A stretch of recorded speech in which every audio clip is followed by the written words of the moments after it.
So, ladies and gentlemen, we are particularly proud for hosting the next event. Para todos los hispanohablantes, el próximo evento será completamente en inglés. Entonces haré la introducción en inglés, el talk será en inglés, las preguntas y respuestas serán en inglés.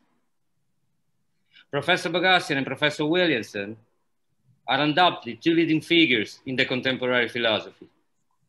Both had already a talk in the frame of our present Congress, precisely on Tuesday. Professor Williamson on the epistemological ambivalence, and Professor Bogassian on the epistemology of logic. Today, they will offer us a conversation about the important philosophical topic of analyticity and the a priori. It can be considered maybe an extra commentary on the extraordinary book appeared in 2020, Debating the a priori, which entails a more than 15 years long interchange of the two philosophers on this topic. Our event will be divided in three different parts.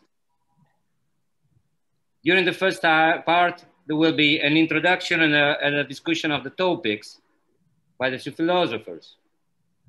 The first section about the understanding and analyticity will be laid down fundamentally by Professor Paul Bogassian and then discussed together. Then we will have a second section about a priori and a posteriori, laid down by Professor Williamson and then discussed it together. Then a third part on intuitions, led by Professor Paul Bogassian and then discussed. And the fourth and last, the first and last section of the first part, so to see, or the fourth and last subsection is internalism and externalism, laid down by Professor Williams and then discussed. Each subsection will last for approximately 25 minutes, with elasticity enough to permit the free flow of the conversation. Due to follow the schedule, I'll try to inform the speakers about the elapsed time during the conversation in conformity to the plan, and of course, without suddenly interrupting the talk. During the second part, it will be the shortest one, about 10 minutes altogether. Professor Bogassian and Professor Williamson will answer to one general question. We pose them. And then we will start with the third and last part of our event. So question and answer with the public that will last for about 30 minutes. To make question and answer, please write me directly, Q, through the chat. So without losing more time, I give the words to our guests. For you, the floor. Very good. Tim, shall I lead off? Yes, I think so. So let me first of all say that it's been a great privilege working on this project with Tim. You know, every philosopher, what they crave most is kind of tough and honest scrutiny of their work so as to help improve it. And I think we can all agree that very few are better at that than Tim Williamson. So that's been a tremendous privilege for me. Benefited a lot from it. And the nice thing, I think, about having this conversation now, after the book is published, is that in a strange way, I'm more ready to talk about the topics of the book now than when I was writing it. You know, when you're involved in this kind of exchange, you can get really caught up in the details and in the back and forth, very specific dialectical points and argumentative points. And so an occasion like this allows one to step back a little bit and ask what's really at stake, what was going on in some of those discussions. So that's it's an unexpected pleasure to have this event, which I would not have come up with myself, left to my own devices. So I will start off by leading into the topic of understanding and analyticity. But before I do that, maybe I should just ask Tim if he wants to make some opening remarks before we plunge in. Oh, well, I mean, I'd also like to say what an opportunity this has been for me. I mean, it's been an 18-year conversation which still hasn't finished. I think it's got quite a lot of mileage in it, and I certainly I've found that it's forced me to think about a whole lot of issues much more seriously than I had been doing, and I hope it continues to do so. Wonderful, great, thank you. I feel exactly the same way. So by prior arrangement, we thought I would lead off talking about understanding and analyticity, one of the very key topics that engaged us in the book from beginning to end. Now, the notion of the analytic, of course, is at least prima facie very important for the kind of philosophy we do. We even call it analytic philosophy. Of course, there's a good question exactly whether what sense of analyticity is involved in that description. And of course, it used to be said that all good philosophy is conceptual analysis and so on. Many theses about philosophy that we have given up, but the centrality of this notion is, I think, indisputable. Of course, it was also the subject of a withering critique by Quine in Two Dogmas of Empiricism, a critique that was for a very long time, I think, widely accepted, maybe still is. And when I first got to graduate school, Richard Rorty had written a book arguing that without the distinction between the analytic and the synthetic, or the a priori and the a posteriori, which everybody seemed to have accepted Quine had undermined, there was nothing distinctive for philosophy to be.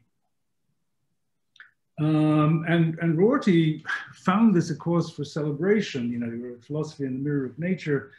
It's kind of gloats about how basically analytic philosophy had undermined itself and had made itself no longer possible because, you know, it relied on the distinction between the a priori and the a posteriori in particular, and the analytic and the synthetic relatedly, in order to carve out a self-conception for itself that was distinctive. And I thought that Rorty was right about this dependence. And so this was a very scary thought for a first-year graduate student, you know, about to devote a lifetime to the subject, to think that it actually rested on these quite corrupt pillars. Now, of course, many people tried to fashion some kind of conception of what a post-Quinean view of philosophy would be. It started off with this notion of a naturalized epistemology, for example, where you shift away from thinking a priori about what the norms and rationality and knowledge are to studying what the psychologists are learning about the actual methods by which we acquire knowledge. And it's very interesting, I think, that this was one of the first areas in which an attempt was made to develop an alternative conception of what philosophy would look like without the traditional distinctions. Because the first and most glaring casualty of any metaphilosophy that's skeptical about the a priori is, of course, anything to do with the normative. Because roughly no ought follows from an is. But what it is what the empirical sciences tell you about. So how do you do the theory of the normative in an empirical way, which is the lesson of the Quinean conception? And so actually that's something that I think as a very general theme, it would be nice to hear much more from Tim about. That is, if you really don't think that the distinction between the a priori and the a posteriori is significant, what conception do we have of what we're doing when we do normative theory and argue about normative claims? So the a priori, I think, is important to philosophy. As we will see when we discuss the next section, Tim's skepticism about the a priori is of a distinctive kind. It's one that doesn't outright deny the distinction, but somehow, while admitting the existence of the distinctions, claims that it's of no great importance. Of course, what I've been saying is that at least in connection with any normative matter, it's very hard to see how it could be there and not be important, because it would be a real dividing line between the way in which you study is and the way in which you study ought.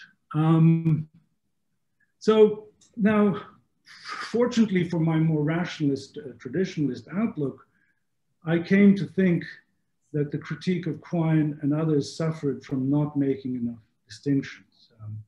And I thought if you looked at the analytic, you saw that it had a metaphysical use, which the positivists tried to put it to explain where necessity came from, and an epistemological use, which was to explain where a priori justification came from.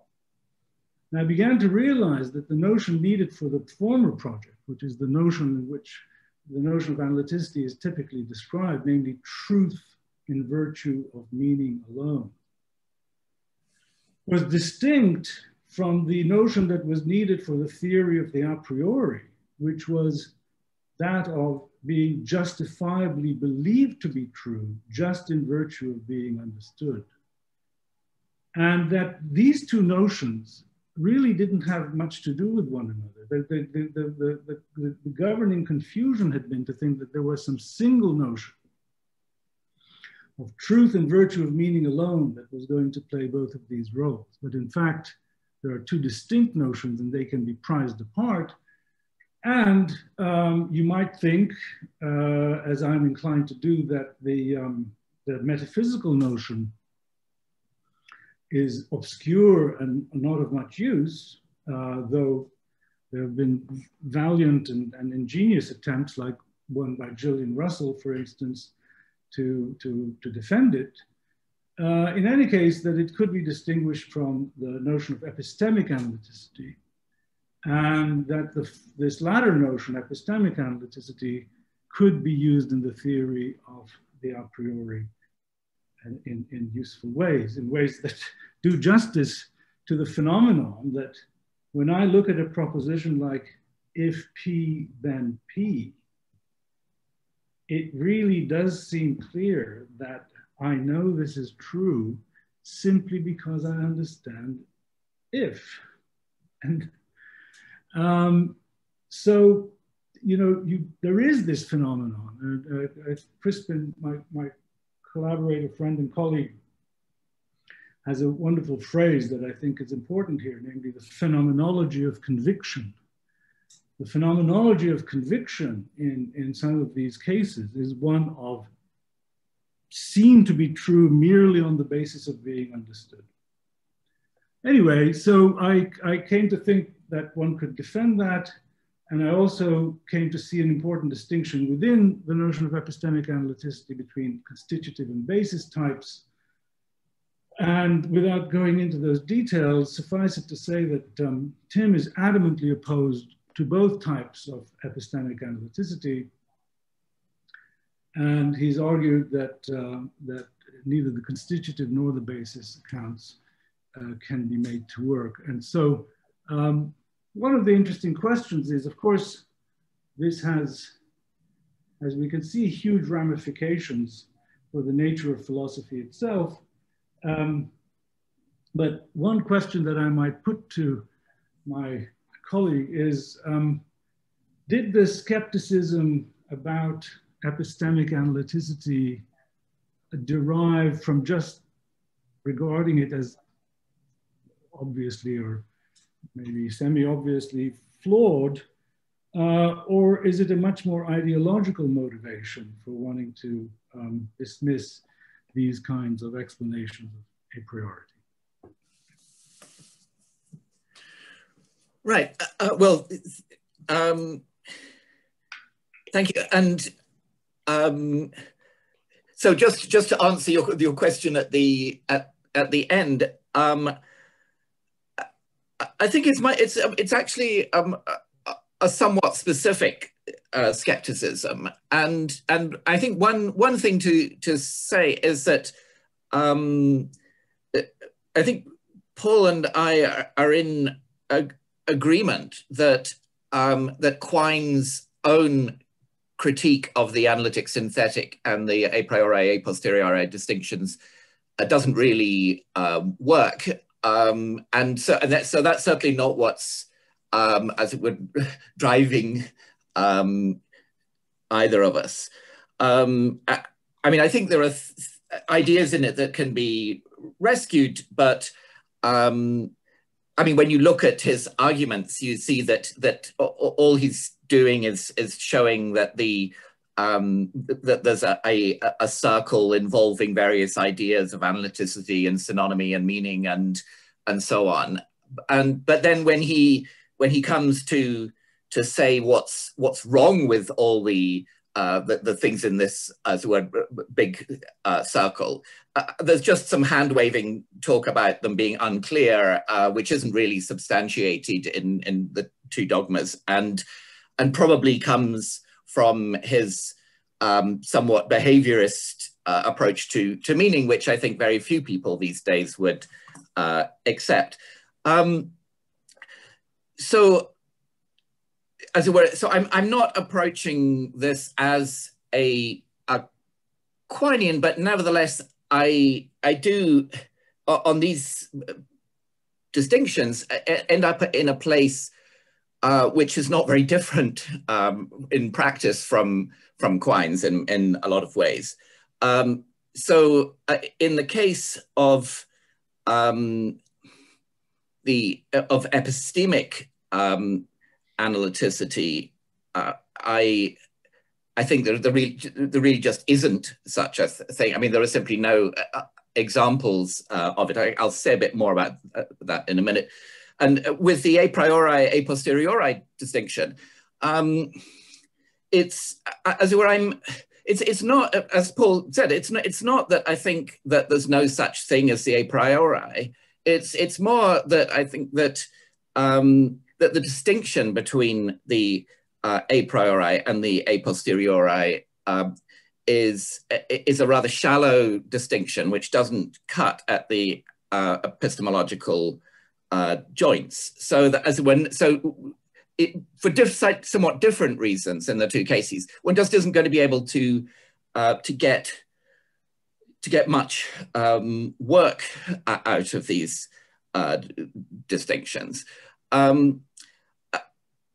I think that Paul was raising the very interesting question of where this leaves philosophy, and so maybe I'll say something about that. I mean, so of course, if one wants to use either the category of the analytic or the category of the a priori to demarcate what counts as philosophy, then on my view, one isn't going to get anything very interesting. I don't think that by itself that's terribly worrying for philosophy, because I mean, to take another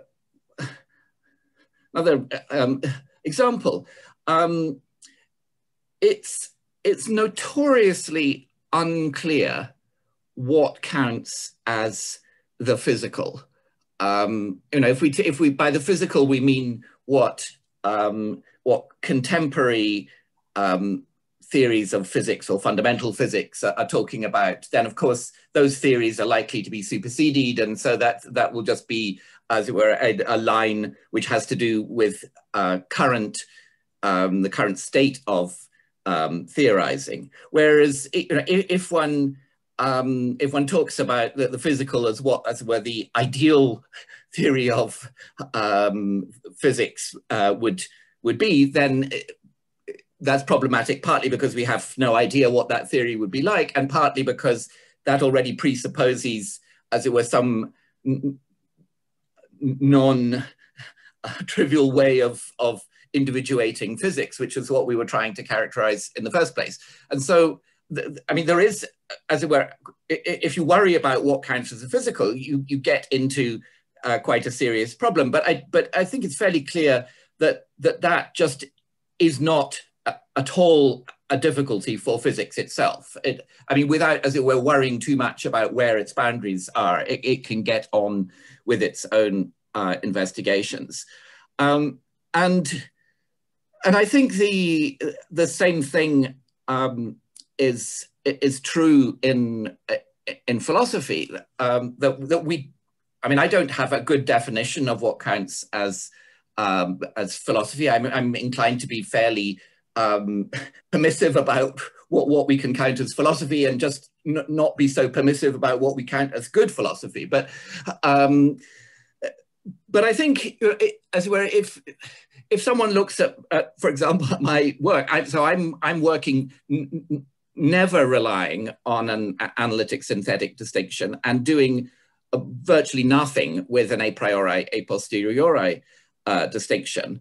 But I think anybody who looks at my work can see that this is quite obviously stuff written by a philosopher. I mean, that's where it belongs, and I think that it's also obvious that in a broad sense, it belongs in the analytic tradition, where the analytic tradition doesn't mean a tradition of doing conceptual analysis. It just, as it were, that like other traditions, it's not individuated by some shared intrinsic property of topics or methods or doctrines, but rather by historical links of influence and so on, and so that, as well, that's the position that I'm in. But of course, that's also the position that Quine was in. I mean, I think, you know, it would be sort of silly to say that Quine wasn't an analytic philosopher, although he didn't share some of the things that were sometimes taken to be definitive of analytic philosophy. And I think it's true of many philosophers today, that they are obviously broadly within the analytic tradition, and yet that they're just not employing the analytic synthetic or a priori a posteriori distinctions. So Paul raised one specific challenge, which is what does one do about the study of normativity? Because the suggestion was, as it were, that if we're just doing empirical stuff, then we're not going to get any normativity out of that. So I have a couple of comments on that. I mean, one is that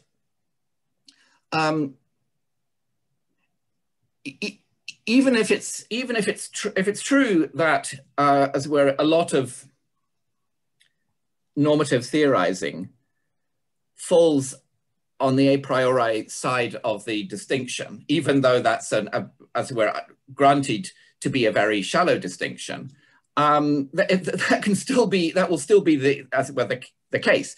So as it were, if it's simply an observation that these principles are, as it were, if one's going to use the a priori, a posteriori distinction counters a priori, then what I'm saying doesn't have to challenge that. I mean, in fact, my own view is that a lot of normative theorizing is not a priori by any reasonable account of the distinction. So I take it that as it were, in normative theorizing, a lot of the time we don't start with general a priori principles. We start with normative reactions to particular cases, that certain actions are unjust and others are just, or whatever it is, and those are a posteriori claims about, as were particular actions taken in a historical context.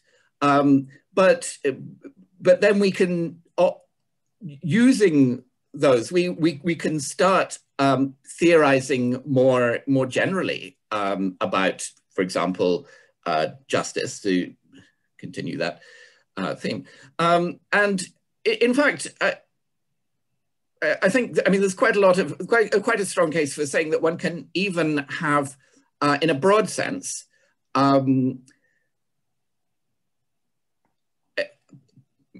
normative perceptual knowledge. I mean, you know, if you can see, if you see some people torturing someone, you're in a position to know that what they're doing is wrong, and you can do that without, and as it were, having some a priori principle that if it's that any case of torture is wrong, and this is a case of torture in some non-normative sense, therefore it's wrong. I think the I mean, we simply, in perceptual judgment, we use a whole range of classifications, including normative ones, on a non-inferential basis. And so I don't think the idea of, as it were, empirical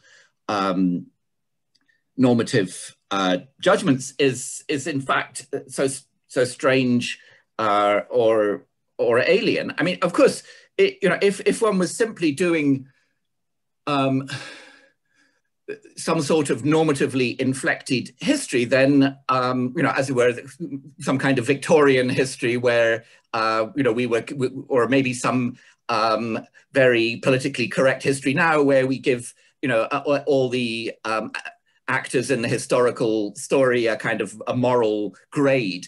I mean, that wouldn't count as philosophy, but I think, as it were, a lot of moral and particularly political philosophy can proceed, you know, quite successfully on the basis of, as it were, a mix of a priori and a posteriori considerations without really worrying about where the line comes. I mean, you know, in the case of a political philosophy, for example, it seems that that pretty relevant evidence for political philosophy are the outcomes of actual ideologically driven regimes of one kind or another. And it doesn't seem irrelevant to point to such examples in theorizing. I think one last thing I'll say, and then hand over to Paul, which is about the where my skepticism about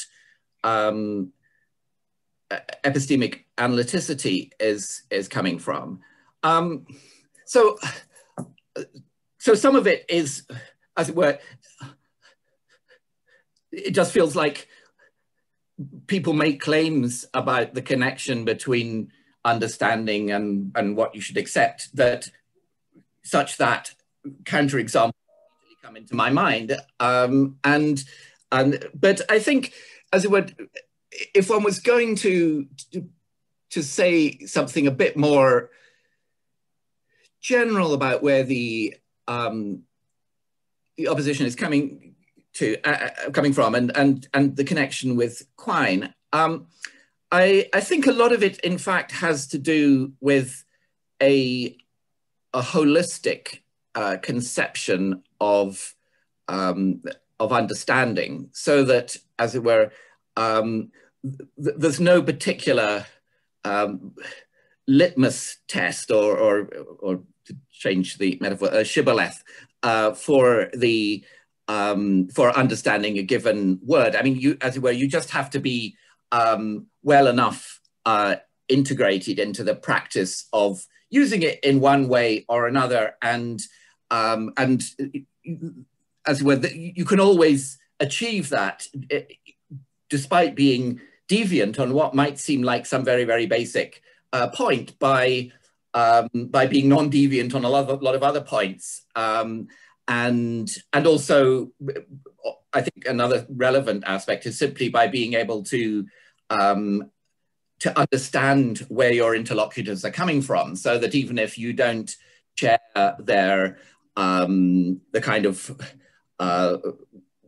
ways that they're reasoning with this term, you can still know what it's like to reason with it in those ways. I mean, you know how to do it, even though you don't in fact think that's the correct way of reasoning. And that kind of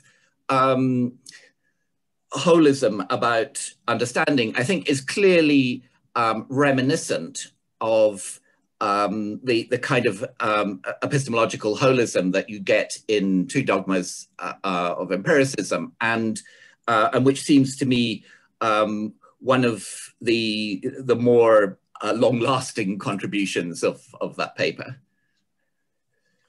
Great, Tim. Well, such a lot in so little time.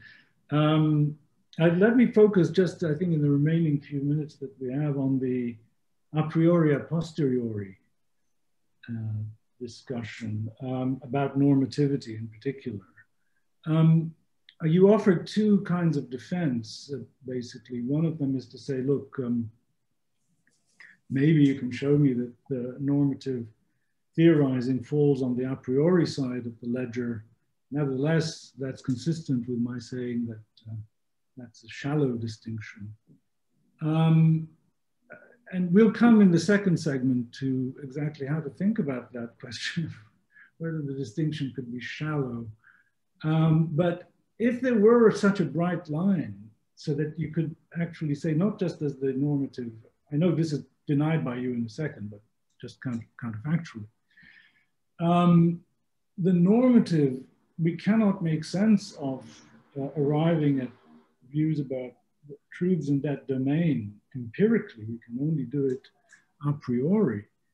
That would in effect tell you that the distinction has to be an important one, whether or not you've come up with some arguments that threaten any top-down explanation of what that distinction amounts to. This would be a bright red line.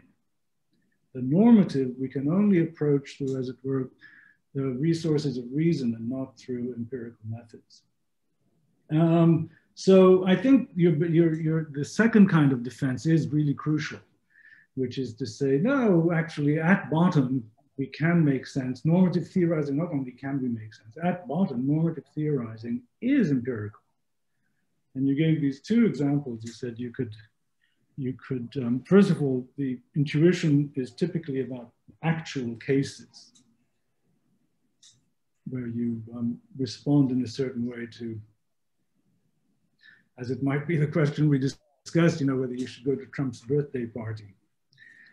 And if you get an invitation to do that, and the other is that you can just perceive wrongness on certain occasions. And I think, you know, both of these are quite problematic. The perceiving wrongness thing, well, you know very well that I can bring you other people whose every aspect of whose sensorium is working just as well as yours, but who looking at the same situation will not see the wrongness that you're seeing. So there's quite clearly a sense in which this is not a purely observable property, whatever else is going on in this idea of perceiving wrongness. Oh, I mean, yeah. Number two, about the intuitions being about particular cases, well, I mean, it doesn't have to be a real case. It can be a described case, just like your Trump case is a counterfactual described case. And you know, in your case, it involves a proper name with a referent that we'll have certain reactions to. But you know, often these things are done not like that, but by just having some arbitrary Mr. Smith, and that intuition is just as valuable as the one that you're mentioning, and it's not in any straightforward way empirical. So, okay. Yeah. Well, one thing I would protest about is the fact that some people can see something with a property and not realize that it has that property doesn't mean that it's not an observable property. So, for example, I'm not very good at bird recognition. So if I see a sparrowhawk, I will not be able to identify it as a sparrowhawk. But of course, an ornithologist will have no difficulty in identifying it as a sparrowhawk. And so, I take it that the being a sparrowhawk it's an observable property, just in the sense that people with sufficient training and so on can just know perceptually that things have it. Of course, it's not an observable property in the sense, as it were, that its essay is it's percipi, but I don't think there are observable properties, and no, that's not the point. That sense, that's asking for too much. So I think it's. I agree that it doesn't. In many cases, it won't matter in normative theorizing whether we use an actual example or an imaginary one. But I think that's, as it were, that's an indication of the unimportance of the a priori, a posteriori distinction. But I also in political philosophy, for example, where the kind of counterfactuals that we're dealing with are very, what would happen if you had a communist regime or something like that. Those are not things to work out a priori. Those are things in real life. That's also not but that's also not where fundamental normative theorizing is taking place. It's what you want. Partly because you're interested in whether the consequences are going to be good, bad, or indifferent, but all that the actual working of the communist system is telling you is what's likely to happen if you regimented your political life in a certain way. So I don't think that's you wouldn't expect political philosophy to be completely a priori. So that I think isn't telling. But I am mindful of the time. How do you think we should we? Well, maybe should we move on to the a priori, a posteriori? There's so much more to say about each of these things. Yes, yeah, of course, yes. No, but since we seem to be more or less at that point anyway. So here's my take on this. So, of course, as it were, traditionally, one distinguishes between a priori and a posteriori knowledge. Paul might do it in terms of justification, but I think most of the issues here don't depend too much on whether we're talking about not knowledge or justification. But as it were, the distinction is traditionally made in terms of the a priori as independent of experience and the a posteriori as dependent on experience. And then, of course, there are very tricky questions about what kind of dependence is relevant there.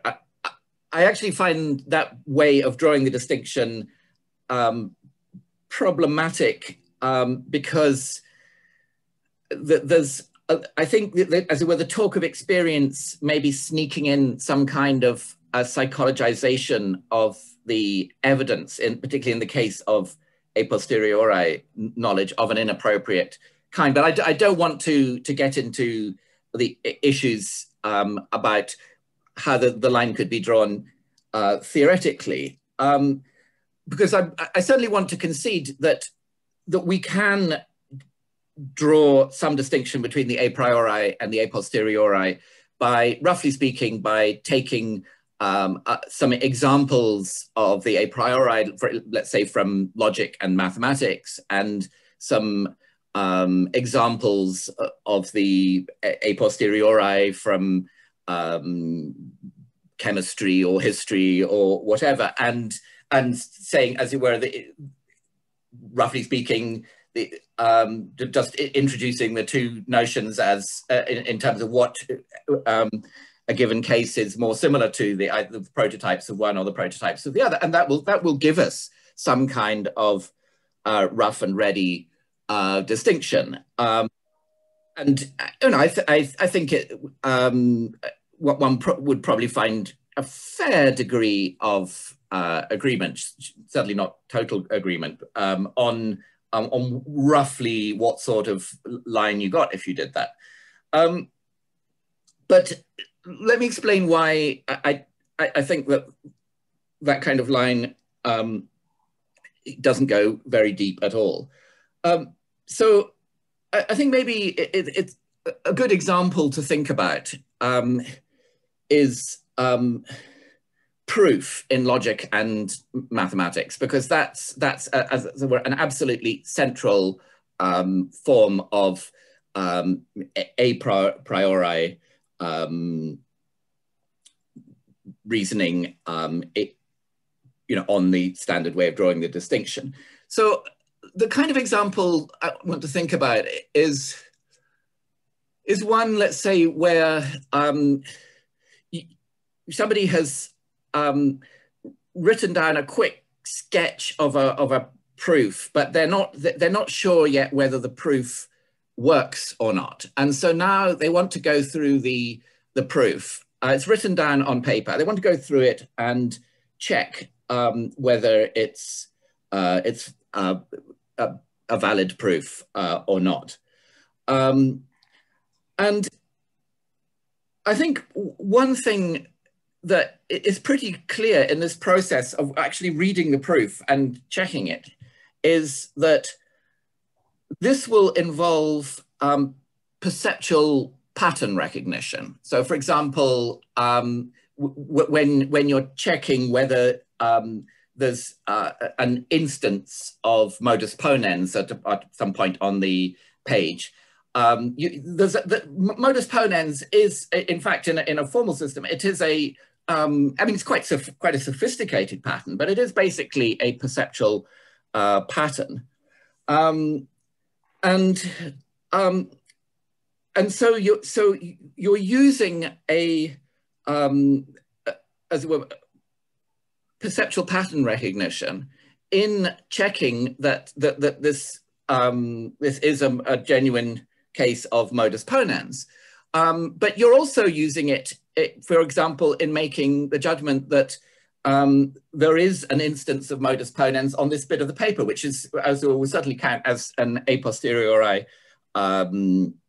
judgment. And this is actually not at all surprising if you think about proof in a formal system, because the whole point of proof in a formal system is that there's a decision procedure for what counts as a proof, which can be applied, as it were, by a fairly simple-minded computer, which certainly doesn't need to be sophisticated enough to have any particular understanding of what's going on.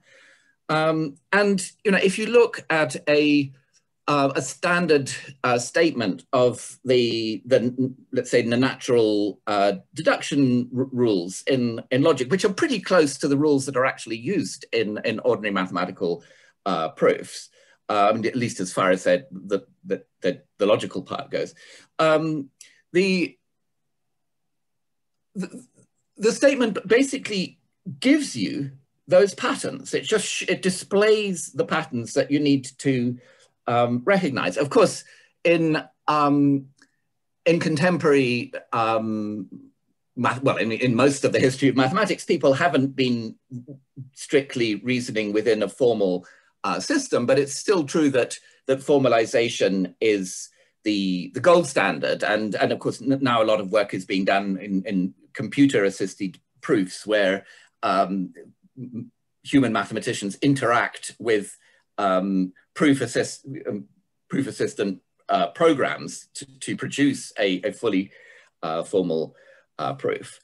Now, of course, what you might think is, oh, well, yeah, but surely that's just completely incidental, because you could do the proof in your head. The fact that it's written down on paper is irrelevant. Well, of course, in practice, no, you couldn't do it in your head with sophisticated mathematical proofs, which are, I mean, they're often, 100 pages long or something like that. And, it would take an expert a week to master one page of that. And so the limitations on mental workspace mean that in practice, we can't do all this in our heads. We have to rely on writing it down. Of course, you could say, well, but still that's not very interesting. In principle, somebody could do it all in their heads. But the thing is that when you do a proof in your head, what's typically going on is that you're imagining the same things that would be written down on a piece of paper, but they're not written down, you're just imagining them.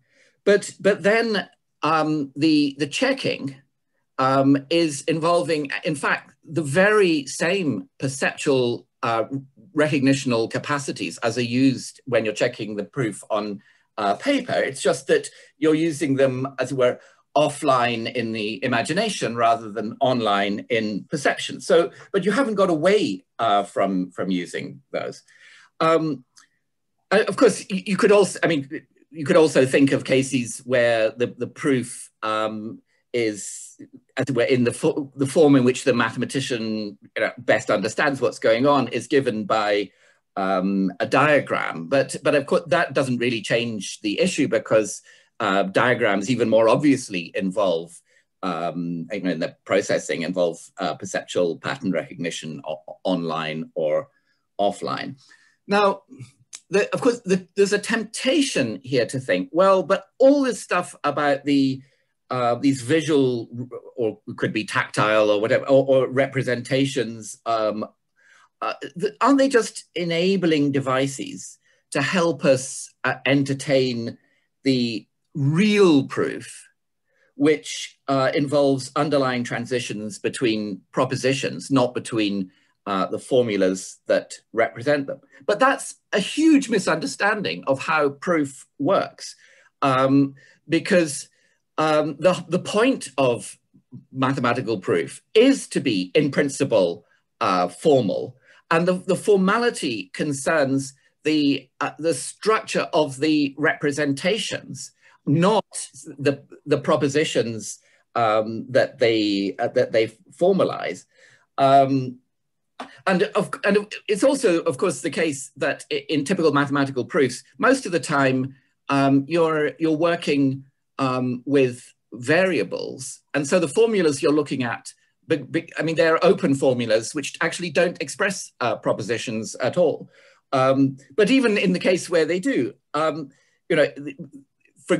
example, it may be that A equals A and A equals B when they're both true, that those sentences express the same proposition, but nevertheless, it makes a huge difference in a proof which one you've got, because A equals A is a law of logic and A equals B is not, even when it's true. So as well, that's a case where we're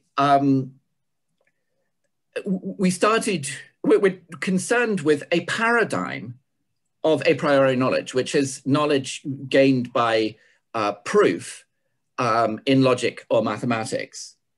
But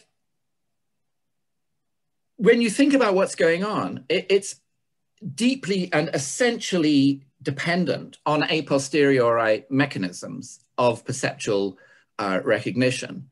And I mean, I'm perfectly happy to say, well, we'll still count it as a priori knowledge, if people want to hang on to the distinction with an extension roughly where we thought it went.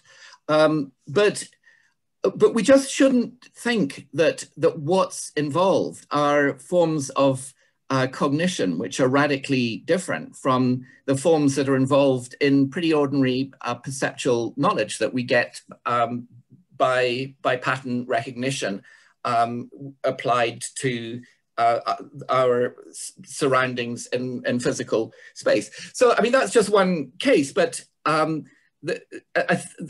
I think conveys the sort of flavor of my skepticism about the depth of the distinction. Wow. Leave it to Tim Williamson to come to have a kind of retrospective conversation and come up with a whole new argument for the view. Now, this is actually a development of something that you hinted at in one of your replies to me. Yes, yes. It's a very strong, very elaborate development of that, well worth thinking about. I mean, though this may not be the ideal forum in which to do it, but you know, when you say it's the paradigm case of a priori knowledge, it really, it's not the paradigm case if you're looking for the simplest example of the phenomenon. Okay, so you've brought it down to its bare bones and you don't have a huge amount of other stuff. In a proof, there is so much going on, especially if you've got a very long proof. You've got, you know, first of all, what the assumptions are, where they came from. You've got inferential steps, many different kinds. You've got the role of memory, you've got the role of perception. So really, I mean, if we wanted to get clear on the a priori, I think we're better off starting with something much, much simpler. For instance, just if P, then P. You know, recognizing the truth of that. Or, you know, if all these balls are red, then this one is red. And not go directly to a 100-page mathematical proof. But you see, as far as I can see, all the same things that you were saying would apply to these very simple cases. So if P, then P, I have to recognize that it's as it were the same P that's occurring both times. That's a kind of pattern recognition. And I have to recognize that, you know, this is from all these things, this thing is an example of universal instantiation that I'm disposed to do and think correct. You know, if you want to tell me that being able to identify and re-identify in thought two tokens of the same thing makes this whole a priori, a posteriori distinction useless, that's a real surprise. Yeah. Well, I mean, the trouble is that as we're, you know, human cognition just is absolutely riddled with stuff that has to do with our bodily nature and our which we then reuse to for all these purposes. So I mean, in the case of if P then P, I mean that's in fact something that well we can. It's actually a theorem that we derive from conditional proof, and so as we're it's I mean it's the simplest theorem we can derive from it, but yes, these considerations. I was looking for things that were non-inferential in there. Yes, well, I don't think there are such. So if you don't, well, maybe I mean I think A equals A, you know, might be a better case. Although I think even there, there's more elaborate, there's something more going on because although A equals A, certainly in logical systems, it's just an axiom. But I think cognitively, there's as it were, the cognitive system is you know, it has to have some capacity to evaluate identities. And look, I think the core issue is whether pattern recognition, in a way that doesn't have to be perceptual, or maybe sometimes is, is enough. The deployment of pattern recognition in entertaining and evaluating thoughts is enough to make the knowledge in question not interestingly a priori, is just not plausible, I think. That's, you know, our very ability to think certain thoughts depends on whatever that kind of pattern recognition is, so even entertaining them. So I don't think that's the right, and this is a very different argument from the one, of course, that you centrally presented, the one about imagining volumes of who's who versus imagining whether every shade of crimson is red. But I mean, look, I think it's definitely worth thinking about. It is a new kind of argument. But let me ask you, you know, about something that you say you're willing to concede, of course, but that it doesn't really concede very much, and that is this non-collusive, widespread convergence on an unbelievable number of cases. Now, I don't know, you said, yes, there's a lot of agreement. Actually, there's not full agreement. I'd like a sense of how much disagreement you think there is. But when you look at the agreement, it's enormous. You know, it's, people have zero difficulty in saying these things you'd have to have, as it were, opened your eyes in order to know, like it's sunny. But if it's sunny, then it's sunny. You don't need to have opened your eyes to know. And can you think of another example where there can be this kind of non-collusive convergence on the classification of cases, but where the distinction that's getting tracked isn't important, especially when the prima facie looks important? Now, you give the example of shrubs and trees. And I sort of looked that up. As far as the botanists are concerned, it turns out they think it is important, this distinction. So, because, you know, it's not just a matter of size, it's a matter of how many woody stems can come from the ground, one in the case of a tree, multiple in the case of a shrub, and so on and so forth. There are apparently any number of interesting distinctions. I just by saying that, I couldn't get a real sense of exactly what you had in mind. So maybe this is a good chance to explain. Well, another example, I think, would be race. So, you know, I think if, as it were, if people just categorize human beings by race, there will be huge amounts of non-collusive agreement. But that doesn't, I mean, there'll be divergence, but of course there's divergence with the a priori, a posteriori. I think we diverged even on some of the examples that I was giving in the book. But the fact that we can agree on by and large on classifications according to race doesn't mean that race is a tremendously important differentiating thing. I mean, of course, for one might feel, well, in our societies, it is because there's so much racism about that a lot of sociological differences go with racial classifications. But there are many reasons why this is not a great example for these purposes. But without going into them, is there another one that leaps to mind that's not quite? Well, I mean, another one I mentioned is actually, which also has to do with color, is if someone who classifies animals or plants simply by color, well, I mean, that they'll produce a classification that there can be a lot of agreement about, red flowers versus yellow flowers and so on. But it will be a very superficial form of classification. I mean, that's not where the joints in nature are. And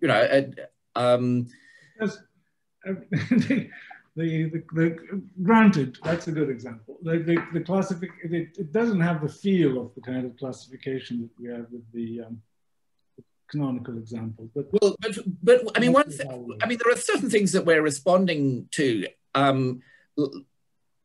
You know, in the case with a priori, a posteriori knowledge, which I mean, they certainly do have. They have to do with, as it were, roughly speaking, the final stages of processing. Let me put the difference between the classification by color of plants and the a priori posteriori case in this way. You may reject this datum, but I've put this forward as a datum. That if people didn't have that distinction, they would start to make it when they started to reflect on knowledge and justification, just by looking at the example and thinking, I need to introduce a distinction. Whereas this might not have occurred to anyone doing the scientific study of plants, that they should be classified by color. I mean, it could come up, it's an ad hoc thing, an arbitrary thing, but the other one feels different because it's responding to some phenomenon that's crying out for explanation. Sorry for the interruption. If you want to go a little bit on with the kind of topic with a couple of interchanges, it's of course okay. You have a little bit more time if you want, but as soon as possible, please, Professor Bogacic, we can pass to the third topic, intuition. Thank you very much. Okay, thank you. I think we're, as you can see, there's a lot more to be said. So the next topic is intuitions. And, you know, one of the things we note in our book is that, you know, maybe you would have thought, and I've seen this often happen, you know, in philosophical debates where people say, oh, you know what, at the end of the day, we're really not in that much of a disagreement. But in fact, instead of converging to, we ended up drifting even further apart than where we began. And one of those is that we began by both being skeptics about intuitions. And one of the things that happened over the 15 or 18 years is that I became much more friendly to intuitions, and in fact came to think that they are inevitable.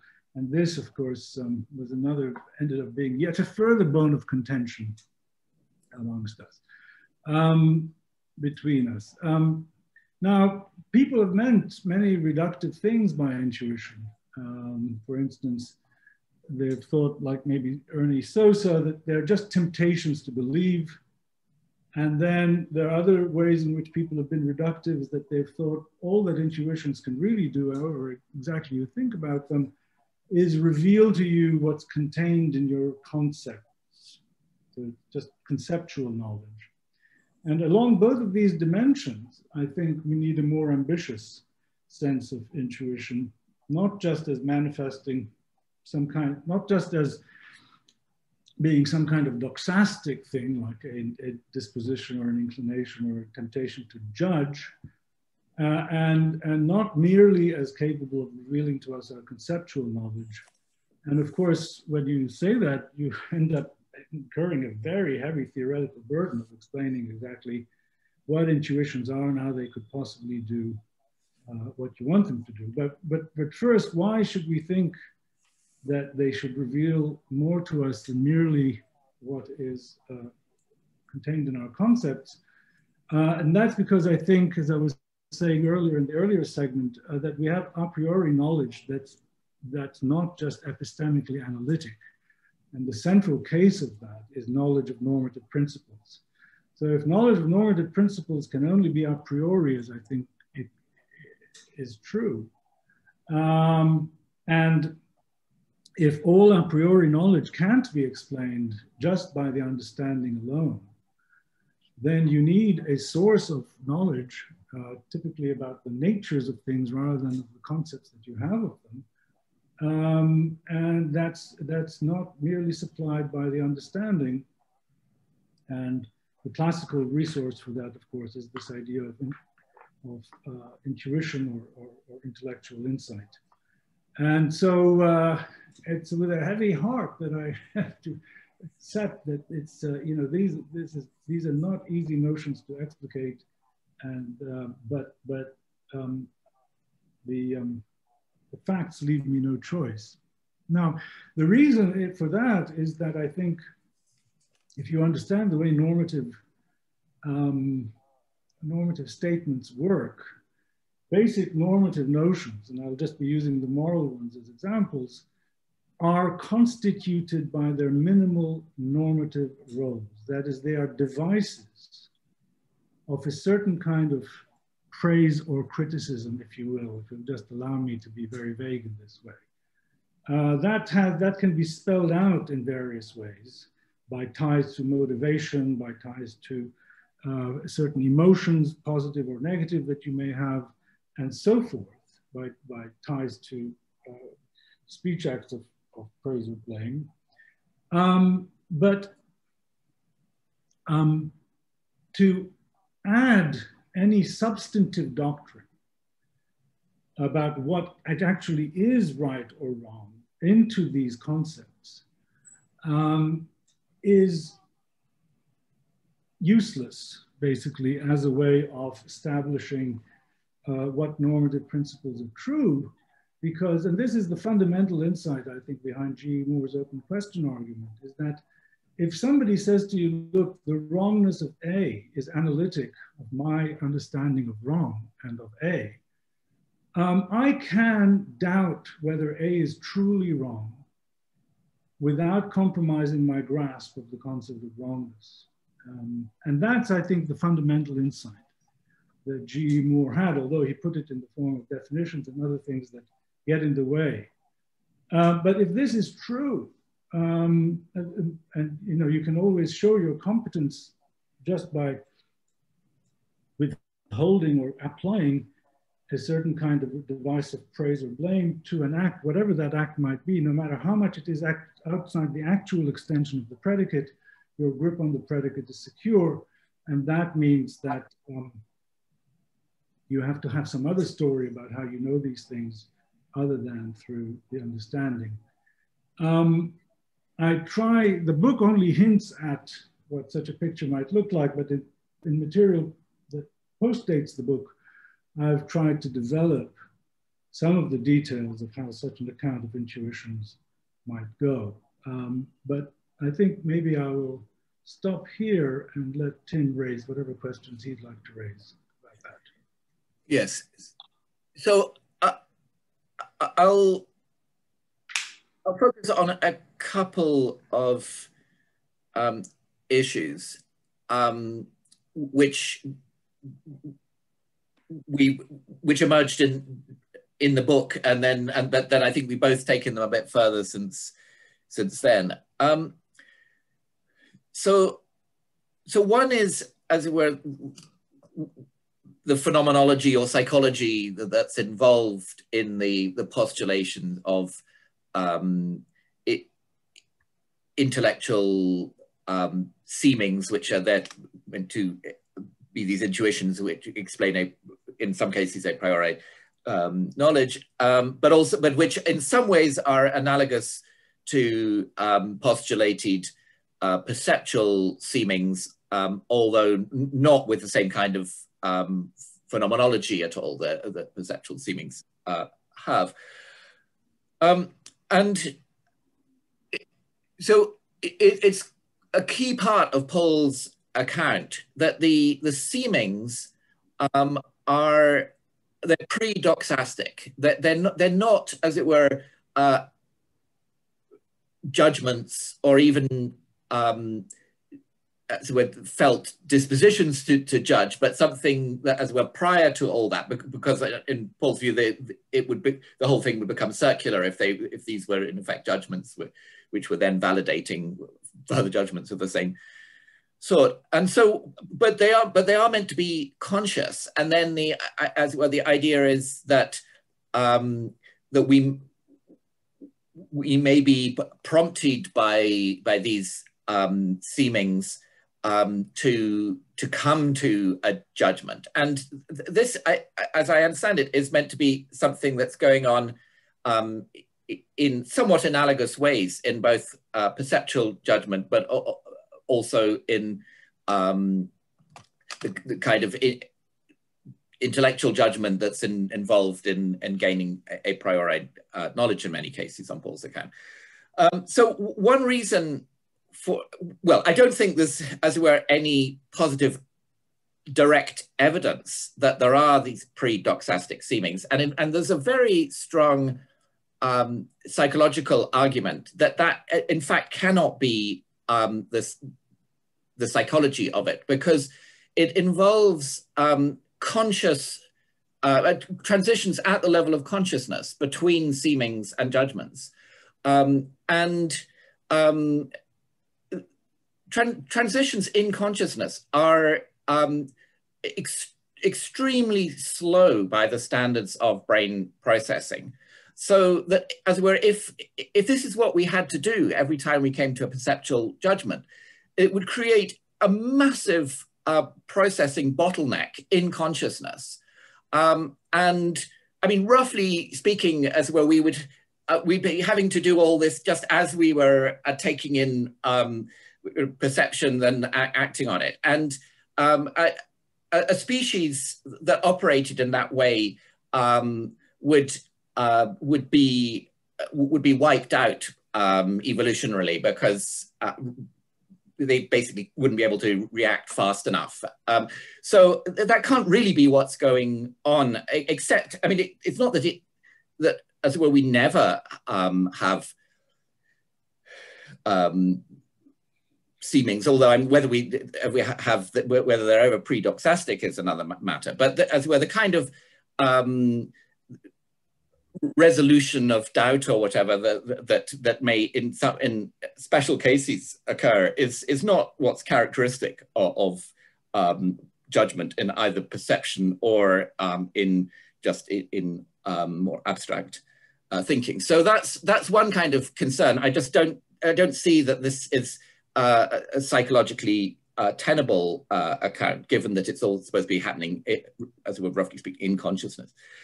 The second sort of account is a second worry is about the epistemology based on these seemings, because in effect, what one gets is a kind of coherentist epistemology, where what justifies a judgment is something like its coherence with the other seemings, with the seemings that, and maybe other judgments of the thinker, and that makes it all too easy for as well in effect for prejudice to be self-justifying, because Paul hates this example because it's so standard in the literature, but the consistent Nazi, which is it is possible for there to be a consistent Nazi, however horrible it is. The consistent Nazi will be having seemings, which may well be entirely coherent with their beliefs and with each other, and which will be as seemings to the effect that it would be a good idea for them to kill, as many non-Aryans as they can, or whatever it is, and these will come out as justified.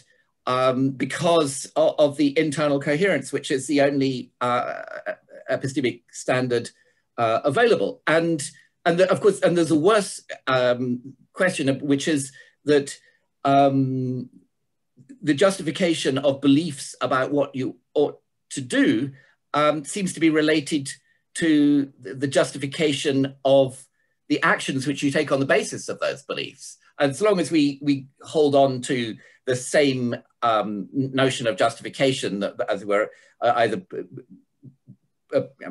so a perspective-dependent one in both cases, so that the danger is that we end up saying that the consistent Nazi is justified in his belief that he ought to kill as many non-Aryans as he can, and perhaps is even justified in going out and killing as many non-Aryans as he can, because of this, as it were, internalist standard of justification for belief, and which I think is very hard to prevent from leaching over to an internalist standard for action as well.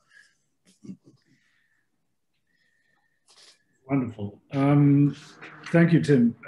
Yes, this now you're getting is really a debate that's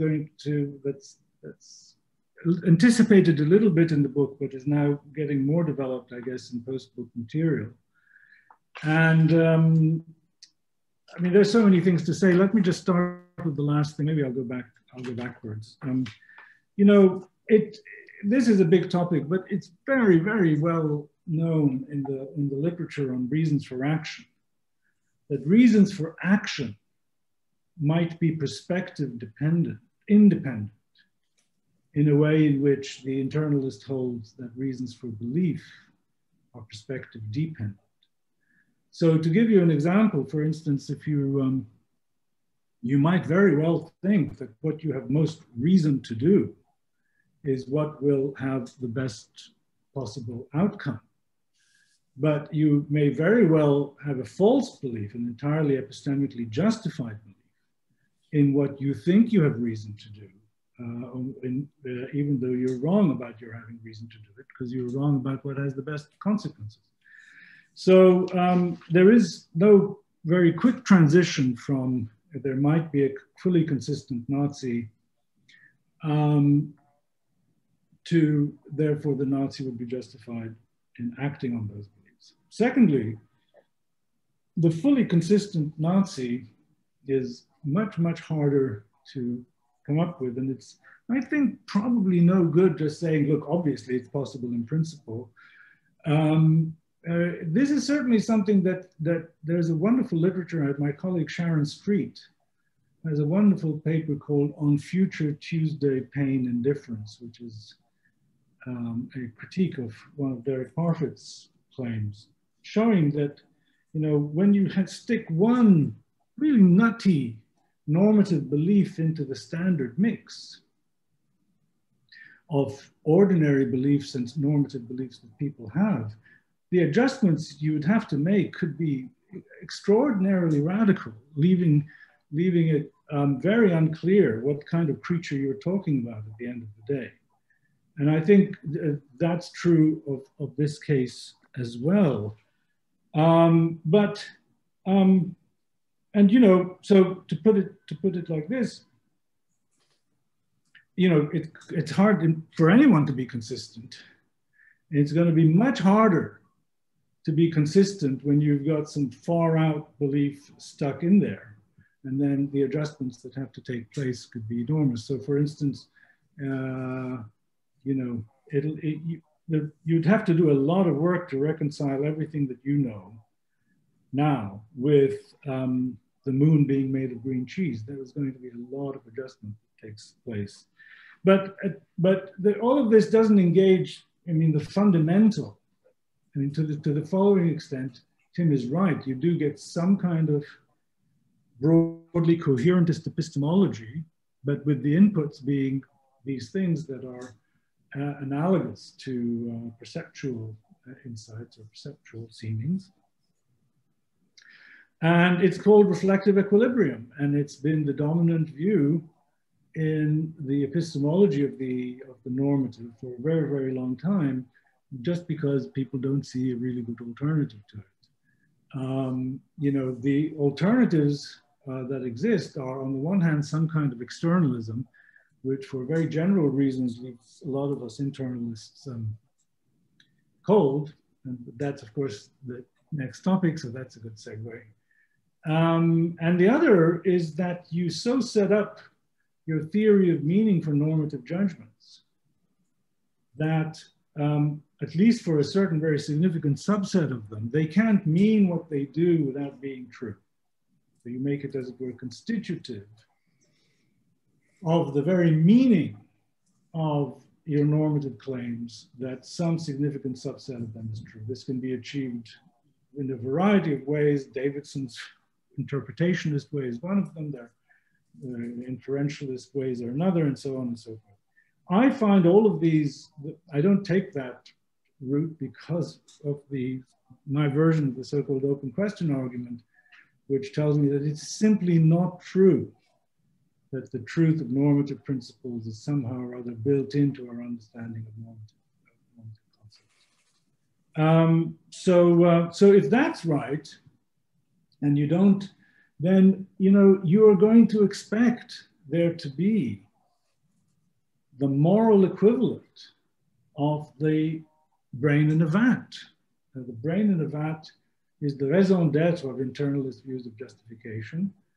They believe that the brain in the vat has perfectly rational beliefs. And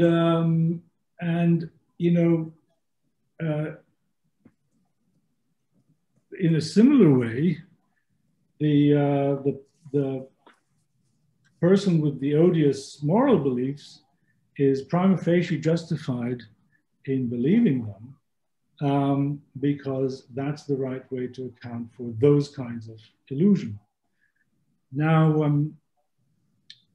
I think it's certainly the kind of thing that can make you worry about your theory, that it's in that neighborhood. But, one would have to see a much better theory first in order to want to give it up just because of this observation. As far as there were some other things that Tim said that I didn't understand this business. It's true that what I'm thinking is that there are perceptual seemings in the perceptual case and there are intellectual seemings in the intellectual case. And there are quite a few parallels between them. I didn't understand the point about logjams, but maybe you can explain that. I mean, the things that I'm forming as the bases for my judgments, I'm noticing a lot of things. My visual array is enormously more complicated than things that I form beliefs about. So there's a lot more information there. I'm noticing more than I'm judging, and the bits that I'm judging are things that I'm paying special attention to. So I didn't get what was going on with the logjam. But in terms of this issue about, I think what's bothering Tim is that he says, look, this looks like a made up notion to me. I just don't see this thing. If this thing were really alive in consciousness, I would stumble across it. I would be much more aware of it. And it's bugging me that you guys are telling me this thing is there, but I'm not seeing it. Okay. I think that's a very real objection. It's a really big problem. I think the key to me is understanding that there's a lot of conscious mental life that we don't stumble across in this way. There are some things that we do, pains, things that are somehow salient to attention, all kinds, anything with a sensation, for instance. Even if you didn't have a name for it, you'd have to come up with a name for it because it would impress itself upon you. But, we have occurrent judgments. That's not something that you just notice in yourself. You have to know what you're looking for, and you have to know what role it's going to play in the way you explain action to yourself. So I think there are three categories. There are things that you can't but stumble across. There are things that are purely postulated, like Freud's unconscious desires. And then there are things in the middle, which are things that are very much a part of conscious life, but you have to know how to look for them. And G. Moore actually made this point about, of all things, perceptual seemings. You see, you'd think if anything was jumping out at you, that was jumping out at you. But the point that he made is that they are diaphanous, of course. So when you're looking at something green, you're not aware of your experience of the green thing. You're just aware of the green thing. And so you need a certain kind of tutoring to notice that there has to be experience involved here, as it were. And there's a lot to be said about this, but that's what I would say just by way of initial response. Yep. So thank you very much. Sorry for the for the little interruption, it seems with the Nazi argument, we are already entering the last topic, internalism and externalism, if you want to go on with this. Thank you very much. Yes, yeah, you're right. I'll make just a few brief points on what we've been talking about, and then maybe Paul can have a chance for a brief reply, and then I'll talk about more directly on the internalism, externalism issue. So just on the bottlenecks point, it's just a psychological fact that transitions in consciousness, reflective transitions, are slow by comparison with unconscious processing on the whole. And so the point that I was making was that if we need to be making all these transitions in consciousness from seemings to judgments on which we act, and of course we're acting on perceptual judgments all the time, that will be so slow that basically we'll just be eaten before we have a chance to run away, evolutionary speaking. On the relation between justification of belief and justification of action, I mean, you were saying, well, maybe, the justification of belief on your view is perspective dependent, but maybe the justification of action is perspective independent because it has to do with the best possible outcome. But of course, there is also a perspective dependent notion of the justification of action, which of course is very familiar because it's maximizing expected utility, where the expected is what brings in the perspective via the probabilities for the given agent. And then finally on the reflective equilibrium, well, of course, that's something that Rawls got from Goodman, or they got together in some way, and it has indeed been immensely influential. And I think but as we're particularly outside a lot of epistemology, because the moral epistemology is, in general, as far as I can see, several decades out of date, but by comparison to what's going on in epistemology, and so they're stuck with, well, I mean, I would be inclined to say obsolescent, but as it were, to be a little fairer, they're stuck with assumptions which are widely questioned in epistemology, but because they don't engage enough with contemporary epistemology, they don't know that. So,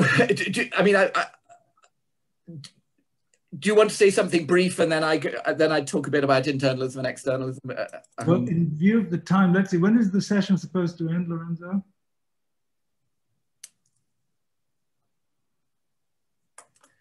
Well, it's supposed to end at 20 past, so we've still got over 50 minutes. So it's a matter of leaving time for Q&A, I'm sure. Yes. So, but noted. I mean,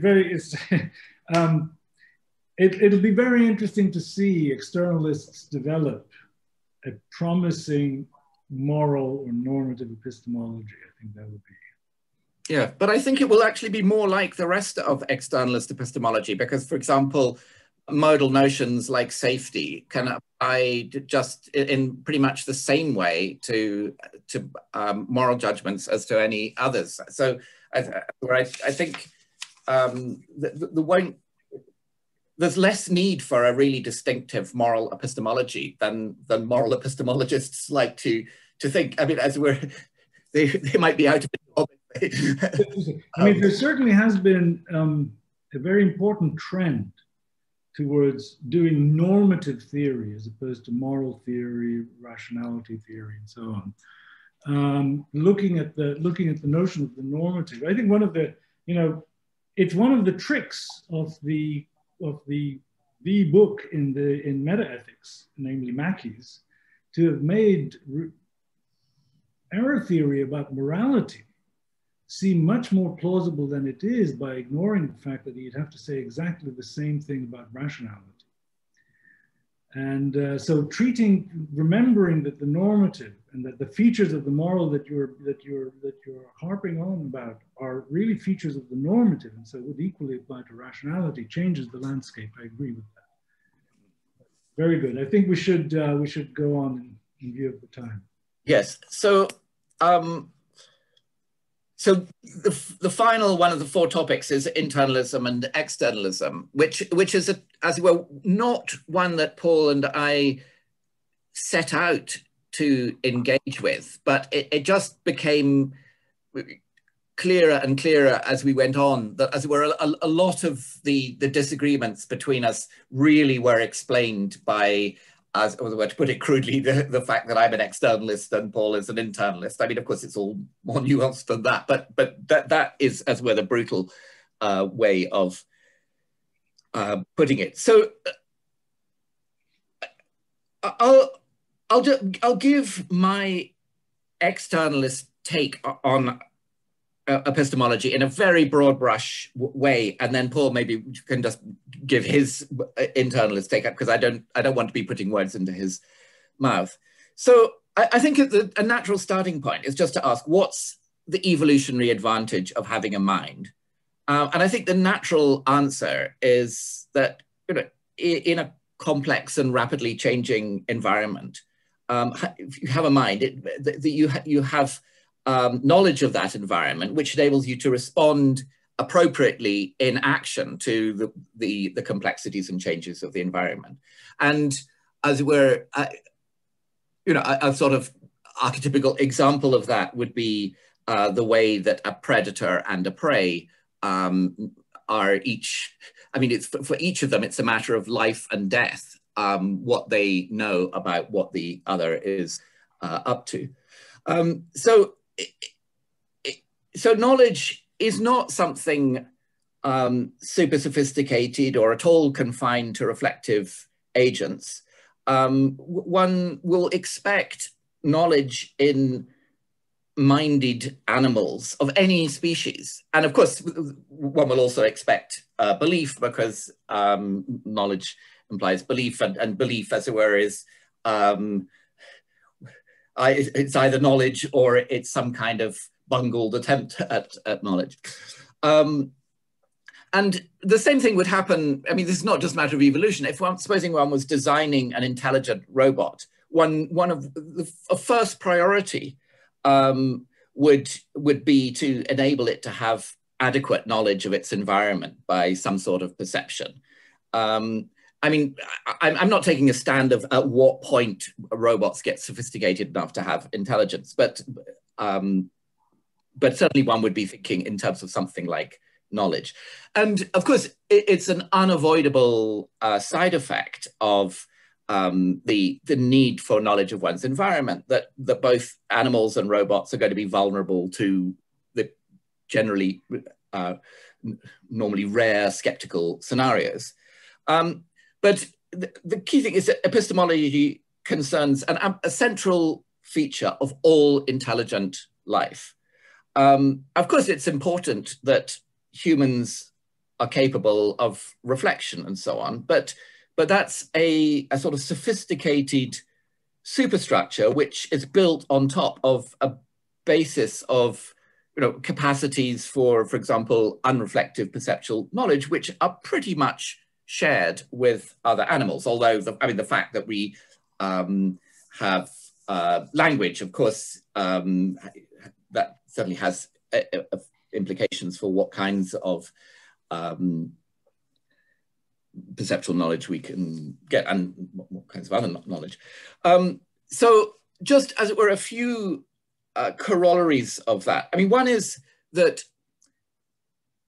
discursive justification is inessential to knowledge in general. It's a kind of late add-on, which might be related to social cooperation and dependent on language, as where we provide justifications to others who may be challenging our beliefs. But this also includes internalized justifications to oneself, the sort of thing that, as it were, one might do if one's trying to persuade oneself that one isn't a victim of a skeptical scenario or something. That's all a kind of sideshow if you think about knowledge from an evolutionary perspective. And it's also the case that internal coherence is a kind of side issue. I mean, because it falls too far short of knowledge of one's environment to be evolutionarily significant. You know, the fact that all your beliefs are internally coherent won't stop you from walking over a cliff. And of course, internal coherence is also computationally too taxing to achieve. I mean, of course, I think it's true that noticing inconsistency in oneself is a valuable indicator of error, but one shouldn't, as it would go from that to making consistency and coherence really central to epistemology, because that would be the tail wagging the dog. So of course it's true that uncertainty and doubt can arise even for quite simple animals. They typically prompt further investigation to resolve the issue, but it's very important not to think of such episodes as showing that all judgment involves a passage from conscious seemings to judgment, or something like that. Yeah, maybe one last comment on the status of the victim of the skeptical scenario, the brain in the vat. And of course, the brain in a vat could, it doesn't have to be a human brain. I mean, all sorts of non-human animals will be subject to skeptical scenarios like that, although of course they may not be able to, as it were, think about the possibility, but they can be in it. And in my view, I was actually talking about this in my lecture the other day, although I won't assume that everybody. I mean, there are different notions of a rational belief, and so I actually deny that the beliefs of a brain in a vat are perfectly rational in the sense, as which I think of primary, that of being fully based, on adequate evidence, because in fact the brain in a vat has much less evidence than it thinks it has, and so in my view, its beliefs, which fall well short of knowledge, they're not perfectly rational. Nevertheless, I mean, that sounds kind of horribly unfair to the brain in a vat, but I think one can capture what's going on there by considering that the brain in a vat may, in terms of its general dispositions, have perfectly good ones. And I mean, it may be in general a rational agent with dispositions to get lots of knowledge of its environment and so on. And of course, in the vat, we can assume that it's going with those dispositions. So its false beliefs are a kind of perverted manifestation of its disposition to gain knowledge of its environment but as it were, manifested in unfavorable circumstances where it leads to bad beliefs. And so we can understand it, the rationality of the brain in a vat, and understand its false beliefs as a manifestation of that rationality, but while also holding on to the fact that they are not, in fact, perfectly rational, because they're not in a suitable relation to its evidence. Okay, that's my, as we're rabidly externalist take on the issues. It's wonderful to see this picture getting developed, I think you were very rightly in the book emphasizing the need to have fully developed competitors so that one could sort of look holistically and decide which one was doing a better job. Now, let me just say one very brief thing about the much bigger picture thing that you said at the beginning. And it's terrible. I sometimes can come across as such a traditionalist, but I am not at all convinced that it is a good idea to start with this question about what's the evolutionary advantage of having a mind. I mean, the trouble is that there are many things that we know we already are, for which there is no good explanation from an evolutionary standpoint. The transfinite, how did we come to be so good at that? The aesthetic is fascinating, and this is one of the things that people very much don't understand because they don't think very hard about what it is to have an aesthetic appreciation of something. If Kant is right that disinterestedness is a very important component of isolating the aesthetic as opposed to all the other kind of nice things that you can think or feel about a given object. A disinterested appreciation of its sensuous appearance, if you will. It's very mysterious that evolution should have led to us having this capacity for disinterested pleasure. What's that? And most of the books on evolution in art, they completely bypass this. They give you explanations for why we would enjoy landscapes, because they say, you know, our ancestors really enjoyed seeing wildebeest sweep across the tundra because that was a source of food. But that only explains, as it were, what it is that you are appreciating, given that you are appreciating. What's left mysterious is the very idea for this kind of disinterested appreciation. But in any event, so that's why I think, you know, in a way, and this is a kind of, yeah, there really is a difference in starting point. You sort of say, look at all the capacities we actually have, many of which would be mysterious on the starting point, and let's figure out what they are and how they could have gotten there. As far as the, I found your lecture very interesting, and I'm glad you brought it up because I did have a few questions that I did want to pursue with you about that if there is time. You know, just to put it like this, first of all, the idea that there is a kind of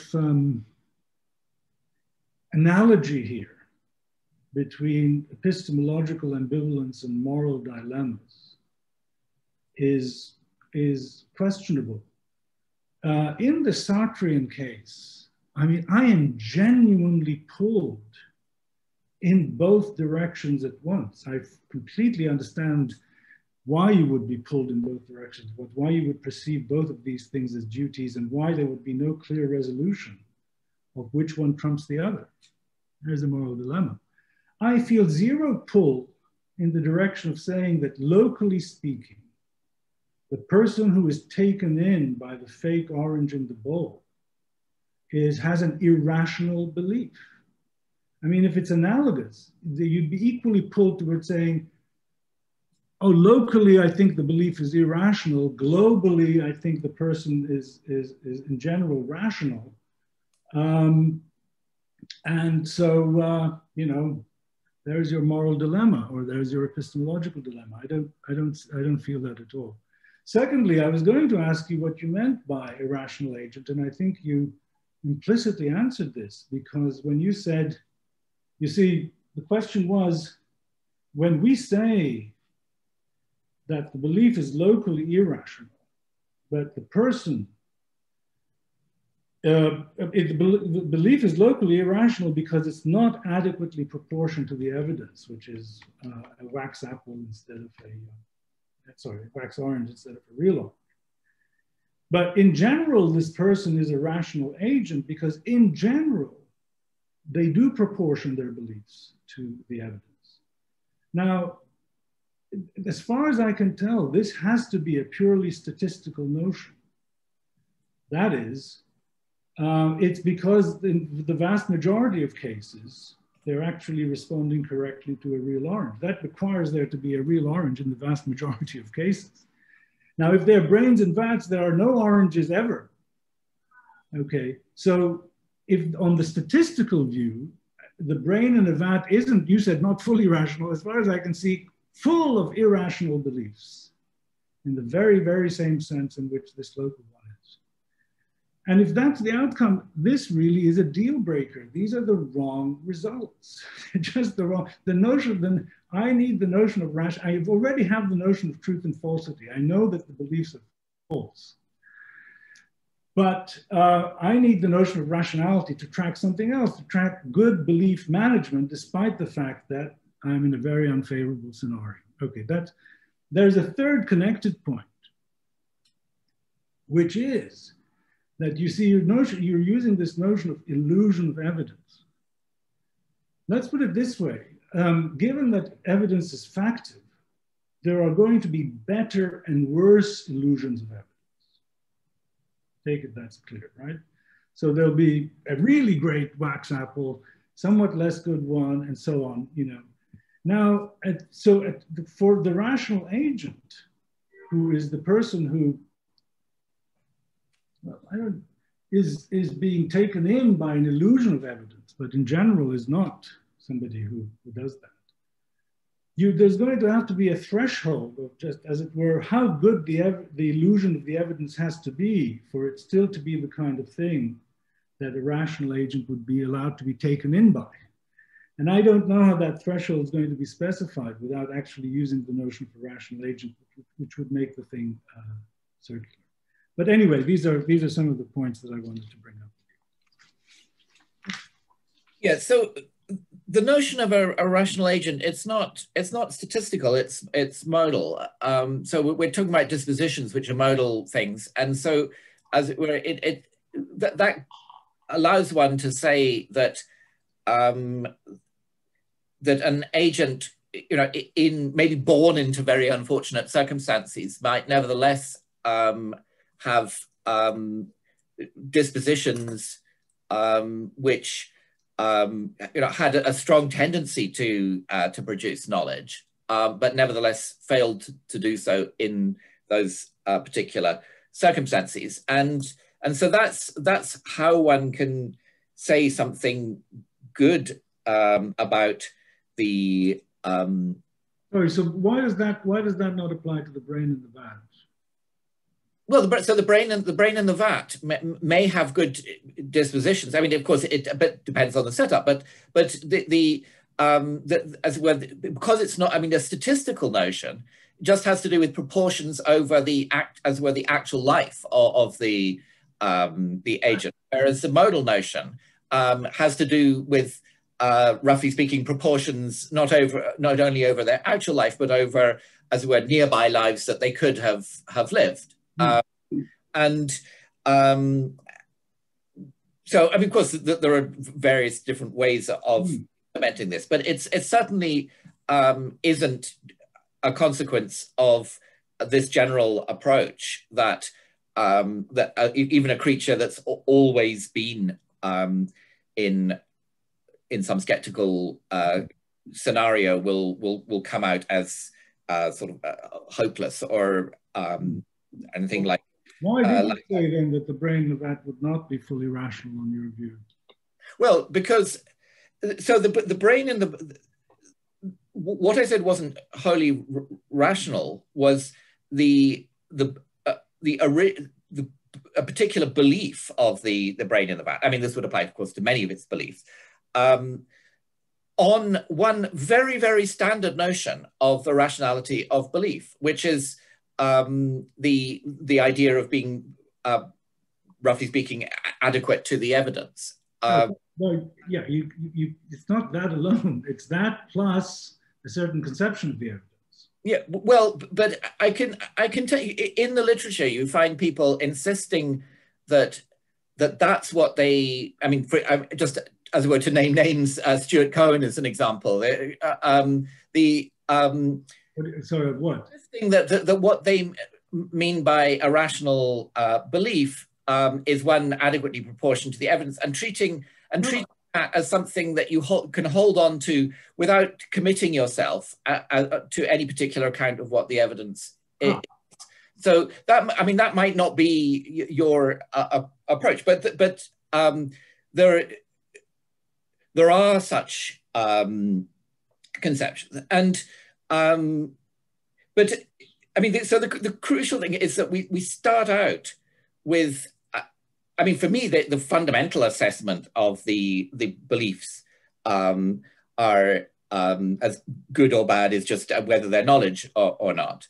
And then from that, we go to, as it were, an agent who has dispositions which, as it were, tend to produce a lot of knowledge. And then we get a second notion of a rational belief, which is the roughly speaking the kind of belief that a rational agent would have in the circumstances, and so although the brain in a vat is going to do very badly by whether their beliefs are good ones in the original sense because they don't correspond to knowledge. Nevertheless, they may do quite well on the criterion of whether they have dispositions which generally would produce a lot of knowledge, but of course don't do so when they're in the vat, and then so they may count as a rational agent. From that point of view, I mean, of course, there can be the degrees of rationality, but they may be doing pretty well on that. And then the beliefs that they're forming, the false beliefs that they're forming, and nevertheless, the roughly speaking, the beliefs that a rational agent would form in those circumstances, because as it were, a rational agent is one who has a lot of knowledge, and so, as it were, does do a lot of perceptual judging and so on, and so inevitably will fall victim to skeptical scenarios. So there's as it were, there's an initial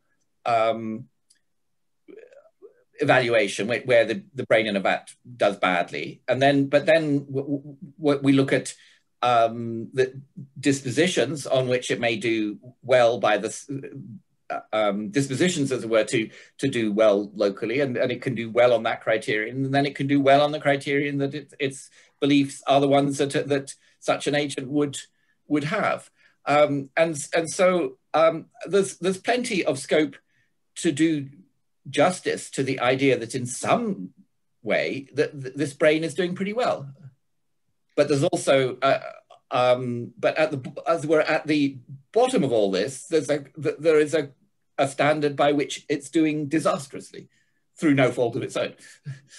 Yeah, that standard is truth. But sorry to interrupt, professors, but I suggest to make a little commentary just to close the session, so we'll have a little bit time for the question and answers. Thank you very much.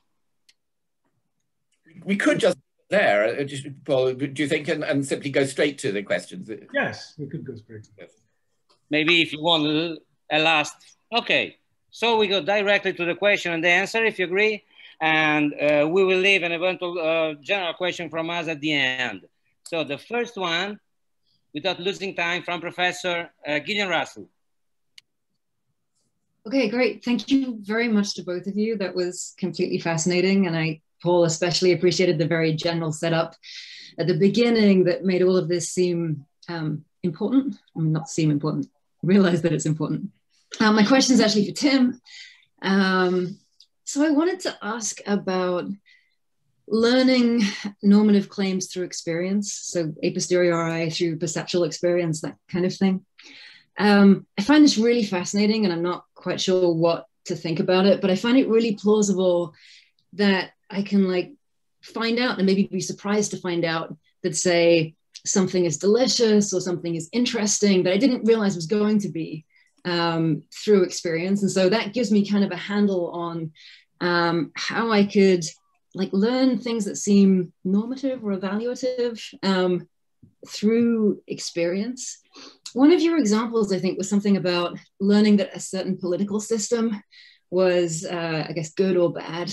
That seems a really long way from me learning that a certain sandwich is delicious.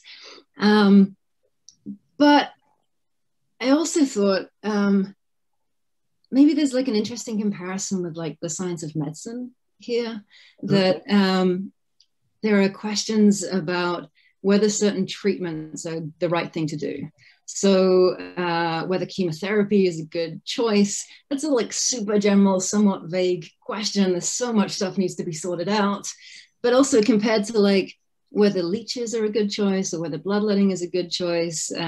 That was also a difficult question that was somewhat hard to sort of figure out, but I think we know pretty much what to say about that. And a huge part of getting us at least to this point was improvements in experimental design, that we were able to like, you know, eventually, maybe it took a long time, but figure out clinical trials and how they were supposed to work, and end up doing some stuff that maybe was counterintuitive for us, but led to better justifications and maybe some knowledge. And so what I was wondering is, it kind of seems to me that if there's like a science of ethics based on experience, we're not doing all that well so far, that maybe we're kind of at the bloodletting stage and still trying to figure out if that's a good idea.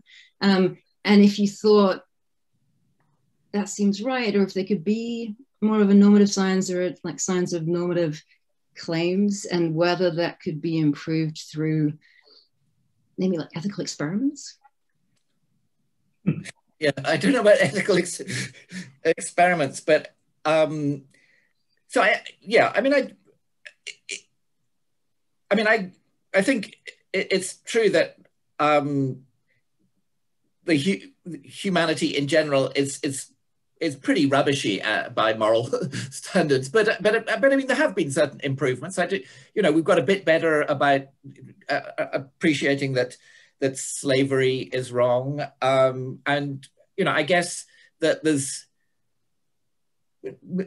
well, it might be starting to go the other way, but it might be that there's more what I would regard as a positive thing, that there's more rejection of the legitimacy of capital punishment now than at other times, and these I think are things which have not come about by pure a priori reasoning. I mean, and just an example that occurred to me of sort of moral learning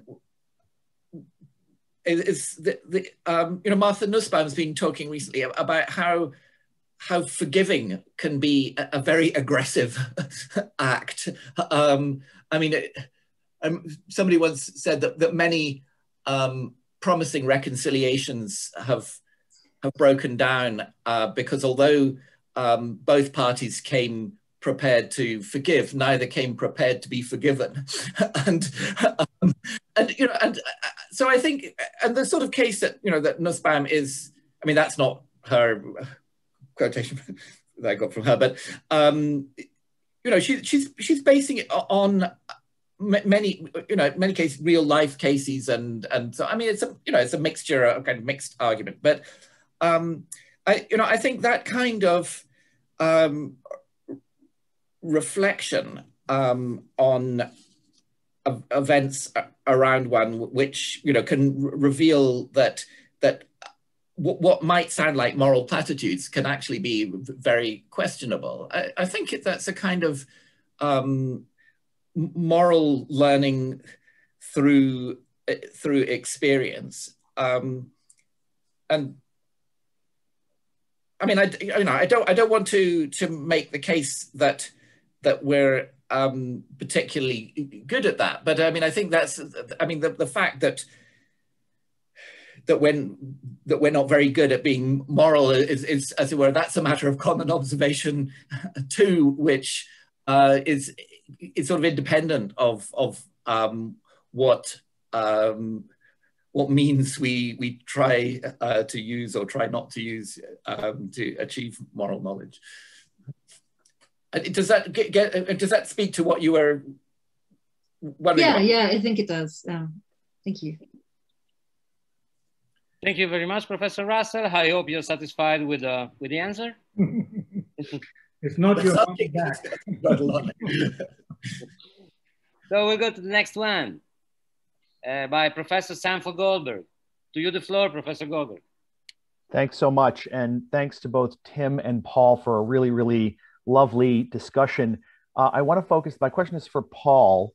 It's more a, can you say more than a skeptical question, but I was intrigued by the brief discussion between the two of you at the end of your session on what I would call meta-epistemology. Namely, Tim introduces his externalism from the perspective of why do we have minds from an evolutionary perspective. Paul, you suggested that's not the right way to think about epistemology. So the question that I have is, I just love you to say a little bit more. What, in your view, is, what are we doing when we are trying to come up with a theory that should yield epistemically evaluative judgments? And secondly, and this is where I think I'm on Tim's side, not on your side, but I'd love to hear more from you on this. Why should we care about doing that? I think I get an answer from Tim's perspective. I'd love to hear your answers on those questions. If I understand you correctly, you're asking, why should we have a theory of rational belief? Why should we have a theory of rational belief of the sort that you're talking about?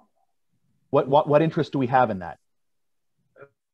What sort am I talking about? Here, the crucial thing, I recently realized just to what extent this distinction runs through so much of maybe everything I've done.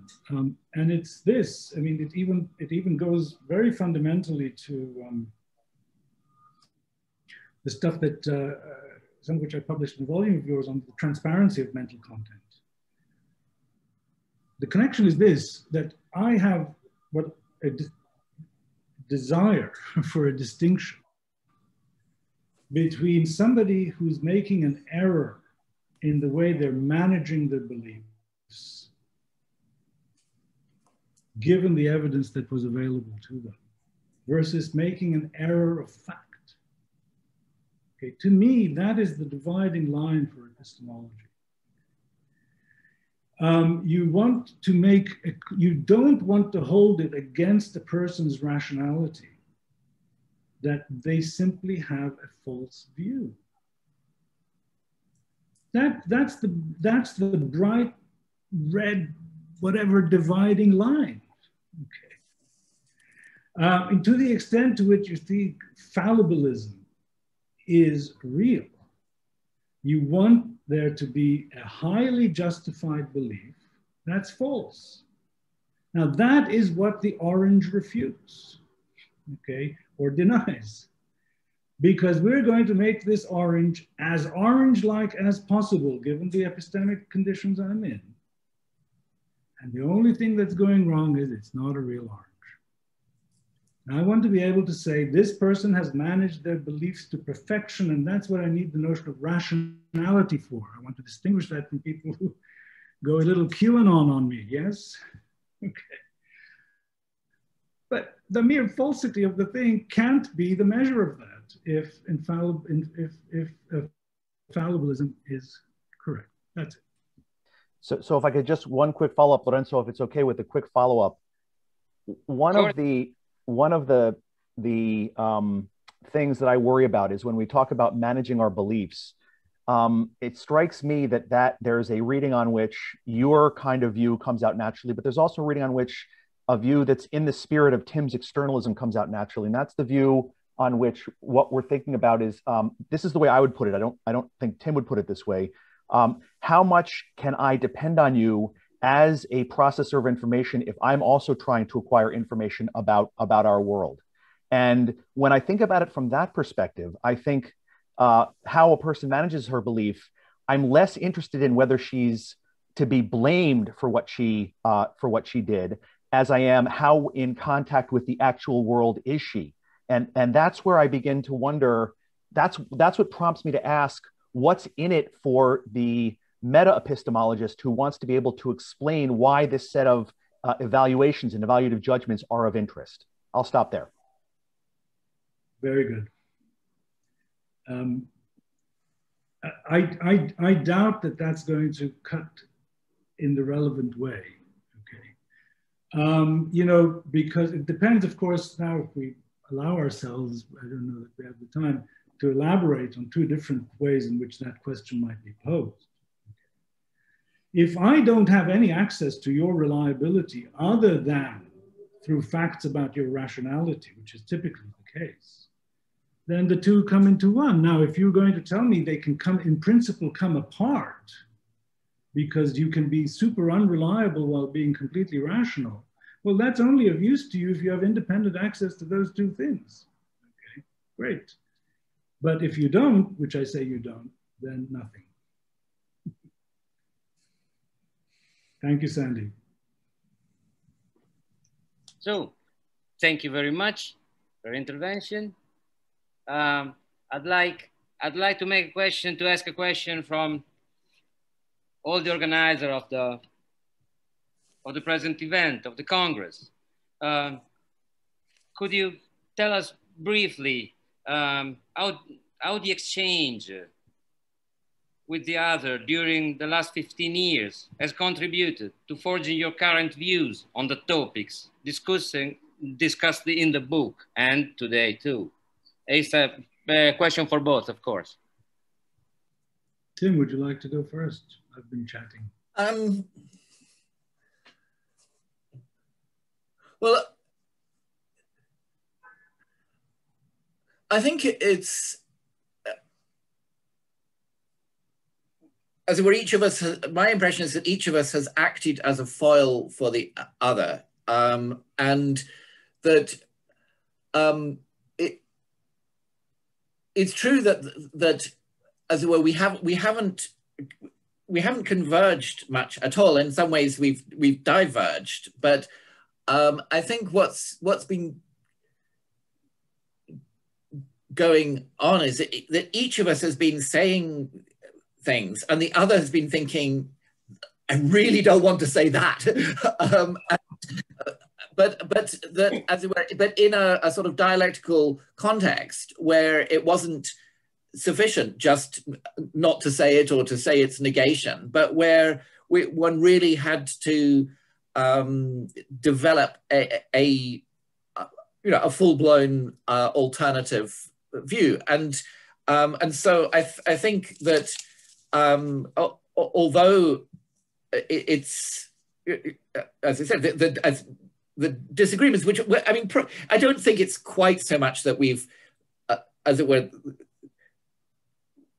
moved very much further apart, but that as where each of us has realized the consequences of sort of, as it were, intellectual tendencies which we've been feeling all along, and has taken them further, and it is often the case in philosophy that that it's the, as it were, the extreme views which are more which are easier to make consistent, and as it were, so we've ended up with a pretty strongly externalist view and a pretty strongly internalist view. As it became clear that various compromises in the middle were not really stable, and that, as it were, this was, as it were, as you might put it, an all or nothing matter. You think that's fair, Paul? I think that's fair. It's in a way not good news, because the more extreme you go, of course, the bigger a bullet you have to bite on some things. But it would have been nice if there was some golden mean to take care of everything. But I think we're finding out that it's not really so. But it has certainly led, I think, yeah, to a deeper understanding of the issues, at least for me. And one of the ways I think that it's done that, I mean, the connection to internalism, externalism is, of course, a very big example of this. As Tim said, you know, it kind of was shocking, actually, that as you peeled away what might lie behind an argument, you would find, in Tim's case, externalism, and in my case, internalism, even though sometimes those things were not very explicitly reported on. And more generally, I think one of the things that I discovered, something I already was inclined to think, but seeing it vividly made a very big difference, is just how seamlessly interconnected all the main areas of philosophy and all the main issues in philosophy are. If you're going to do anything in epistemology, you have to know a lot about normativity. You have to know a lot about the philosophy of mind, the philosophy of language, the philosophy of logic. And of course, you know, to learn about normativity, you have to go into the meta-ethics literature where they thought about this a great deal. So this is a lesson that came through very vividly for me, and it actually is something worth noting on, because of course, what we also simultaneously have in philosophy is a kind of arms publication race. You know, more and more emphasis is being placed on publication, and publication early on in the graduate career, and maybe even sometimes during undergraduate career. And of course, publication means specialization, it means over-specialization. And there is a way in which this will have a very harmful effect on the quality of philosophy that's done, if the point about they're all being very connected to one another for doing good philosophy is true. And then relatedly, I think, so much discovering that so much of what Tim and I are arguing about, as Julian said, you know, sometimes that bigger frame gets lost, you know, it's analyticity, understanding, all kinds of distinctions, but so much of it directly or indirectly has an impact on the nature of philosophy itself, which I think might explain why sometimes emotions run so high, even about what look to be very dusty topics, because they go right to our self-conceptions of what we're doing and what that discipline is. Do you think that's true, Tim? It may be, yeah. I mean, there are sorry, this is just going back to something a little bit. I mean, there are some philosophers who seem to, as it were, peacemakers who try to do philosophy as, you know, a branch of diplomacy, where you're kind of looking for, you know, some fudged, a vague formula that everybody can sign on to and interpret in their own way. And I think I think part of the plan has been that neither of us is a peacemaker in that sense. As it were, this has been done in a completely undiplomatic spirit. But absolutely right, and a very refreshing thing too. But Lorenzo, I think we might be coming right up against the hour. Yeah, but we have the last minutes. Don't worry. It's about 7 minutes more. Very good. Yeah. How many minutes more? Oh, I see. Okay, good. So if there is a question. Yeah, I received a couple of questions more. No, a question more from a student. From a student, actually. I should read it because I'm not going to read right now. He says that from debate between you and from your papers, it can be seen that both are realists, are deeply realists. Which properties do you attribute to reality? So main properties in the classical metaphysical sense. I don't know if.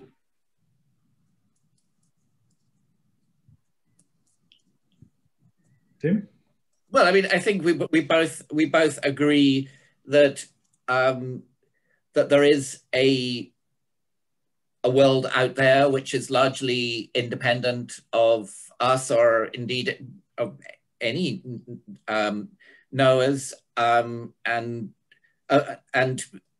when we speak about that world, we speak truly or falsely. It may be hard to tell the difference, but that is a difference. So neither of us has any tendency towards idealism or relativism or or various other forms of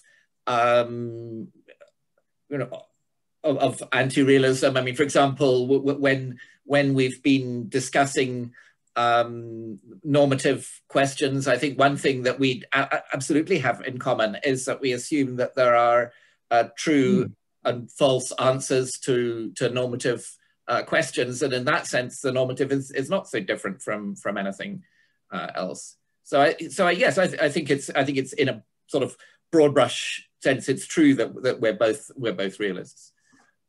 Yeah, okay, but it occurs to me that I don't know the answer to the following question. Do you take acknowledging the existence of mind-independent normative facts to be a metaphysical big deal that requires a lot of explaining? Or have you got some kind of deflationary view that a lot of people have, where it's somehow you get ontology on the cheap and you don't have to read about... Well, so I'm not... I don't think that you get a lot of metaphysics on the cheap or anything. I think the issues about normativity are much more closely connected than many people in as well meta-ethics and related areas seem to realize, to questions about the individuation of content. And so, for example, whether necessarily equivalent propositions are just identical in the sort of way that for example, Stallmaker would hold. And so my sympathies are with, as it were, an intentionalist with an S view on which necessary equivalence is sufficient for identity, with properties and states of affairs and so on. And so for me, I'm given that let's say that the property, the torture, supposing that it's a necessary truth that torturing is wrong, then the properties of torturing, and I'm assuming that we have a non-normative conception of torturing, that the properties of torturing and wrongly torturing they're actually the very same property, and so that. And of course that means that the property of wrongly torturing is just as real as the property of torturing, because it's the same property. But it does mean a lot of rethinking about how much that is discussed in meta-ethics really has to do not with the metaphysics of moral properties, but with something more like the meta semantics of moral discourse, in the sense of, I think what moral anti-realists have been sort of misdescribing as some kind of anti-realist theory about moral properties. I think the aspects of moral discourse that they've tended to emphasize have a genuine role to play there, but not in serving any kind of anti-realism, but in a story about, as it were, how it is that moral terms get to have their reference. So it's actually there's quite a complex story to be told there, but it's not one where as it were the things are right or wrong only in speaking, or that where that somehow just comes out as some kind of fudging way of redescribing our discourse or anything like that. I mean, they have truth values in a completely straightforward way, but as where the relation between the normative and the metaphysical is what one has to be careful, because as where the metaphysical is more coarse-grained than it's been taken to be. Well, I don't know. I mean, if you're really talking about identity. Yep, I am. You've got a normative property being identical to a non-normative property. Yes. And so you have in effect eliminated the normative. No, because the property, it is a normal, well, sorry, you don't have a, I was cutting a corner there. A property which is both the reference of a normative predicate and the reference of a non-normative predicate, that could be the same property. Yeah. But of course, you know, but that means that classifying the property itself as either normative or non-normative is a very misleading thing to do. This is the Gibbard line, where, you know, there's a very clear distinction between the normativity of concepts. Some concepts are normative and some others aren't. But really, at the end of the day, it doesn't make much sense to talk about the normativity of the properties themselves. What you've got is that some of them are referred to by normative concepts. Oh, well, normative expressions, as I would. So that to me is less realism than I would want. But I mean, for example, the property of being wrong. Let's say that's a property of acts. I mean, that's a perfectly genuine property. Some acts have it, and some don't. So you know, I think this is in a way it's a bit like Cornell moral realism, but without the insistence that the properties, as it were, have to be ones which would be, you know, would figure in some natural science or anything like that. I mean, they might be ones in some cases which, as it were, are whose unity, you know, is only could only be seen from, you know, from a moral perspective, but they're perfectly genuine properties of acts. Well, I think we've established at least one thing, that we haven't run out of things to say to one another. Definitely. Okay. Thank you very much, professors. It was simply wonderful. So, I mean, one of the best talks ever for me, personally. Thank you so much for organizing it. It's really been a pleasure. Yes, and for being such a skillful chair of what could have been a very very well, and thanks to Paul as well for all your contributions. Thanks, Tim. So, really great. Many thanks. One time more, because some way you contributed to a course of mine. It's about the book, Debating the a priori. So also personally. So thank you everybody for the